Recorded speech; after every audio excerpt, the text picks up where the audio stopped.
Su hijo no es tonto, señor. Solo está aburrido. La voz de un niño, sorprendentemente firme, cortó el aire junto al capó reluciente de un coche de lujo. El hombre al que se dirigía, un millonario imponente, ni siquiera giró la cabeza para mirarlo. Simplemente apretó con más fuerza el teléfono contra su oreja, ignorando la verdad que acababa de escuchar. Ese niño era Mateo, de apenas 11 años. Sus manos, pequeñas y manchadas de grasa, se movían con una destreza impropia de su edad mientras pulía los faros del vehículo. Cada tarde la pasaba así, en los barrios ricos, limpiando coches para juntar el dinero que su madre necesitaba para un tratamiento médico que parecía no tener fin. No soñaba con mansiones ni deportivos, solo anhelaba la tranquilidad de ver a su madre sonreír sin dolor. Dentro del coche, un niño de su misma edad, Lucas, mantenía la vista fija en un bolígrafo que desmontaba con una precisión quirúrgica. Su padre, Ricardo Vargas, un magnate de la construcción, acababa de colgar el teléfono tras otra llamada del colegio. Su rostro era una máscara de furia contenida. Para Ricardo, su hijo era una pieza defectuosa en su perfecto historial de éxitos, una decepción constante. La amenaza resonó en el interior del vehículo, clara y afilada, un internado militar, lejos, para enderezarlo. Mateo vio cómo los hombros de Lucas se hundían, cómo sus dedos se detenían sobre las diminutas piezas del bolígrafo. Vio la angustia silenciosa en sus ojos, una desesperación que su padre era incapaz de percibir. Fue entonces cuando Mateo, impulsado por una rabia sorda contra la injusticia, se atrevió a hablar. La frase salió de su boca antes de que pudiera detenerla, directa y sin adornos. Ricardo finalmente bajó la mirada, no hacia su hijo, sino hacia el niño que limpiaba su coche. Sus ojos eran fríos como el acero. Sin decir una palabra, sacó unas monedas del bolsillo y las arrojó al suelo, cerca de los pies de Mateo. El mensaje era claro: cállate y conoce tu lugar. El coche arrancó con un rugido, dejando atrás a un niño humillado y a otro sentenciado. Mateo se quedó inmóvil, mirando las monedas brillar sobre el asfalto. Sintió el calor de la vergüenza en sus mejillas, pero también una extraña determinación. Ricardo Vargas creía haber zanjado el asunto con un gesto de desprecio. Pero no sabía que esas palabras, pronunciadas por un niño al que consideraba insignificante, acabarían por derrumbar su mundo. Mateo recogió las monedas del suelo, el metal frío contrastaba con la rabia que sentía en el pecho. No era por el dinero, sino por la mirada de desprecio de aquel hombre, y por el silencio roto de Lucas dentro del coche. Esa imagen se le quedó grabada, como una astilla bajo la piel. El camino a casa era largo, un viaje que cruzaba la frontera invisible entre dos mundos. Dejaba atrás las mansiones con jardines perfectos y se adentraba en calles más estrechas, donde la vida se sentía más ruidosa y real. Cada paso le pesaba un poco más que el día anterior. Al abrir la puerta de su modesto apartamento, el olor a medicina y a sopa caliente lo recibió. Su madre, Elena, estaba sentada en el sofá, envuelta en una manta a pesar del calor. Sus ojos se iluminaron al verlo. Esa era su verdadera riqueza, la única que importaba. Hoy ha ido bien, mintió Mateo, entregándole el puñado de billetes y monedas. Omitió la humillación. Ella le acarició la mejilla, su mano delgada y frágil. No deberías cargar con tanto, hijo. Pero ambos sabían que no había otra opción. Más tarde, mientras ella dormía, Mateo miraba la pila de facturas médicas sobre la mesa. Eran como un monstruo de papel que crecía cada semana. Soñaba con balones de fútbol y deberes del colegio, no con medicamentos y plazos de pago. Desde su ventana, las luces de la ciudad parecían estrellas lejanas, un universo de posibilidades al que él no pertenecía, un mundo donde padres e hijos se entendían. Cuéntanos desde qué ciudad nos ves y qué hora es en tu rincón del mundo. Sobre su pequeña mesa de trabajo, un viejo reloj despertador yacía desmontado. Con la paciencia de un cirujano, Mateo recolocaba sus diminutos engranajes. Le fascinaba entender cómo funcionaban las cosas por dentro, encontrar la pieza que no encajaba. Era su único escape. Pero ni siquiera la concentración lograba borrar la imagen de los ojos de Lucas. Veía en ellos el mismo mecanismo roto, un engranaje brillante que nadie se molestaba en comprender. La injusticia de aquella tarde le ardía por dentro, como una fiebre silenciosa. Sabía que no podía hacer nada, era solo un niño contra un gigante. Pero mientras el reloj volvía a la vida con un suave tic-tac, una idea imposible comenzó a formarse en su mente. Una idea que podría cambiarlo todo. Pasaron varios días. El recuerdo de la humillación seguía pegado a la piel de Mateo como el calor del asfalto. Cada tarde volvía al mismo barrio, con la esperanza de no volver a cruzarse con aquel coche negro. Pero una parte de él casi lo deseaba, anhelando una oportunidad de decir lo que no pudo. Y entonces, sucedió. El motor inconfundible, un ronroneo profundo y costoso, se detuvo justo a su lado. No era una parada casual. El coche se aparcó con una precisión deliberada. El corazón de Mateo dio un vuelco, martilleando contra sus costillas. La puerta del conductor se abrió lentamente. Ricardo Vargas salió del vehículo. Vestía un traje gris que parecía tallado sobre su cuerpo, y sus zapatos brillaban tanto como la carrocería del coche. Su sombra se alargó sobre el asfalto hasta cubrir por completo al niño. No parecía enfadado, sino algo peor.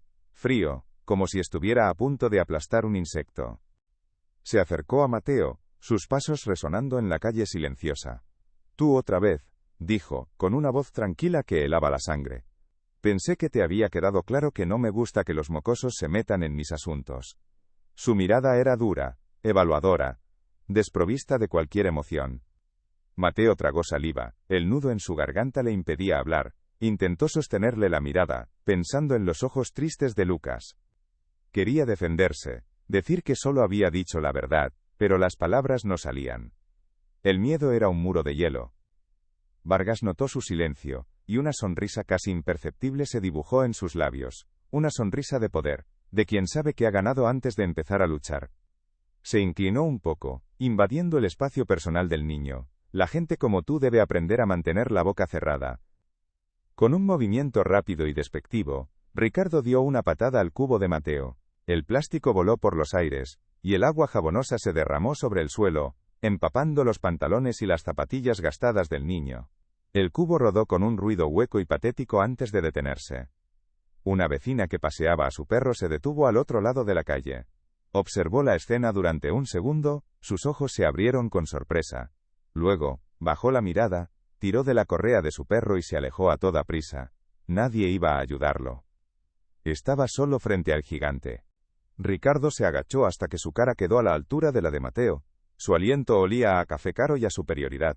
«Escúchame bien», le siseó. «No quiero volver a verte cerca de mi casa, ni de mi coche, ni de mi hijo. Si te veo por aquí otra vez, me encargaré personalmente de que no encuentres trabajo ni para barrer las calles». La amenaza flotó en el aire, clara y afilada. No era solo un enfado pasajero, era una promesa.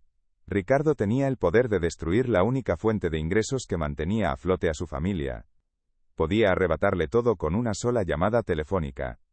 El millonario se incorporó, alisándose la chaqueta del traje como si se hubiera sacudido una mota de polvo. Dio media vuelta, subió a su coche y se marchó sin mirar atrás, dejando a Mateo temblando en medio del charco de agua sucia. Mateo se quedó inmóvil, mirando sus zapatillas empapadas. El miedo era una corriente helada que le recorría el cuerpo, pero debajo de él, una brasa de rabia comenzaba a arder con fuerza. Aquel hombre no solo lo había humillado, lo había amenazado, había cruzado una línea. Y en ese instante la idea que había estado rondando su mente dejó de ser un simple pensamiento, se convirtió en un plan arriesgado, casi imposible. Pero ahora, era lo único que le quedaba. La amenaza de Ricardo Vargas no fue solo aire. Se adhirió al asfalto de las calles lujosas, envenenando el aire que Mateo respiraba. Al día siguiente, cuando regresó con su cubo y su esponja, las miradas de los residentes eran distintas. Eran esquivas, frías. Las puertas que antes se abrían con una sonrisa indiferente, ahora permanecían cerradas. Intentó probar suerte en otra calle, un poco más alejada, con la esperanza de que el poder de aquel hombre tuviera un límite. Pero mientras se acercaba a un coche aparcado, un guardia de seguridad se interpuso en su camino. Su rostro era amable, pero sus palabras eran una barrera. «Lo siento, chico, hoy no». El guardia no le dio más explicaciones. No hacían falta. Mateo entendió que la palabra de Ricardo Vargas era ley en aquel pequeño reino de césped perfecto y muros altos. Sintió un nudo en la garganta. una mezcla de rabia y humillación que le quemaba por dentro. El gigante había cumplido su promesa. Esa tarde llegó a casa con los bolsillos casi vacíos. El puñado de monedas era ridículamente pequeño, insuficiente para la compra de la semana, y mucho menos para las medicinas. Su madre no preguntó, pero él vio la sombra de preocupación cruzar sus ojos cansados, y esa mirada le dolió más que cualquier insulto. «Ha sido un día flojo, mamá», mintió, forzando una sonrisa que no sentía. La mentira le pesaba en la lengua, amarga como la derrota. Sobre la mesilla, el frasco de pastillas de su madre estaba casi vacío. El tiempo corría en su contra, y él ya no tenía cómo luchar. Unos días después, una pequeña luz de esperanza se encendió. Vio a una familia nueva descargando cajas de una mudanza. No lo conocían. No sabían nada de él ni de la amenaza que pesaba sobre su cabeza. Con el corazón latiéndole con fuerza, se acercó con su cubo en la mano, dispuesto a ofrecer sus servicios. Pero justo cuando iba a hablar, el inconfundible coche negro de Ricardo pasó lentamente por la calle. No se detuvo. Ricardo ni siquiera giró la cabeza para mirarlo. Pero su presencia fue suficiente. El nuevo vecino vio el coche, vio a Mateo, y su expresión amable se tornó en una de cautela. Negó con la cabeza y se dio la vuelta. Aquello lo rompió. La injusticia era un peso aplastante. No había hecho nada malo, solo decir la verdad. Caminó sin rumbo, pasando por un parque donde niños de su edad corrían tras un balón. El sonido de sus risas era como un idioma extranjero, de un mundo al que él ya no pertenecía. De vuelta en su habitación, miró el viejo reloj que estaba desmontando sobre su mesa. Las diminutas piezas que antes le daban paz, ahora le parecían un caos inútil. Con un gesto de frustración, barrió los engranajes y los tornillos dentro de una caja. Si no podía arreglar su propia vida, ¿de qué servía arreglar un simple reloj? La derrota se instaló en su pequeño apartamento como un invitado no deseado. Los días se volvieron grises, cada uno más difícil que el anterior. El dinero se acababa y con él, la esperanza. Elena, su madre, tosía más por las noches, y Mateo se sentía completamente impotente, atrapado en una red invisible tejida por un hombre poderoso. Una noche, mientras su madre dormía, Mateo se quedó mirando por la ventana las luces de la ciudad. Parecían tan lejanas, tan indiferentes a su sufrimiento. Se sentía como el engranaje más pequeño e insignificante de una máquina enorme y cruel. Estaba a punto de rendirse, de aceptar que había perdido. Pero entonces, sus ojos se posaron en la caja donde había guardado las piezas del reloj. Recordó la mirada de Lucas, la concentración en sus ojos mientras desmontaba aquel bolígrafo. Recordó su propia frase, «Solo está aburrido». Su plan, aquella idea loca y desesperada, volvió a su mente con una fuerza renovada. Era arriesgado, casi suicida. Pero en el fondo de su desesperación, sabía que era lo único que le quedaba.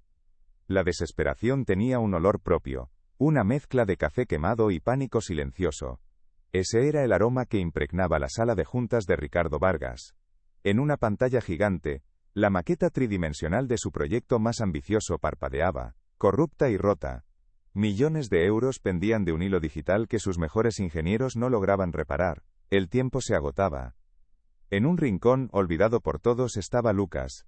No miraba a los adultos que corrían de un lado a otro. Sus ojos estaban fijos en la pantalla, pero no veía el caos. Veía un patrón, una lógica oculta en el error que nadie más parecía notar. Se levantó de su silla, su movimiento tan silencioso que al principio nadie se dio cuenta. Caminó con una calma extraña hacia el centro de la tormenta. Ricardo lo vio, y un gesto de irritación asomó a su rostro. Estaba a punto de ordenarle que se apartara, que no estorbara. Pero la expresión de su hijo lo detuvo. Era una concentración tan pura, tan intensa, que silenció la reprimenda en sus labios. Las pequeñas manos de Lucas tocaron la superficie fría de la pantalla táctil. Un murmullo de incredulidad recorrió la sala. Los ingenieros se prepararon para un desastre mayor. Pero los dedos del niño se movían con una precisión asombrosa, no como los de un programador, sino como los de un escultor que encuentra la forma oculta dentro de la piedra. No intentó arreglar el código. En su lugar, manipuló la estructura virtual desde dentro, girándola en ángulos imposibles, adentrándose en su esqueleto digital.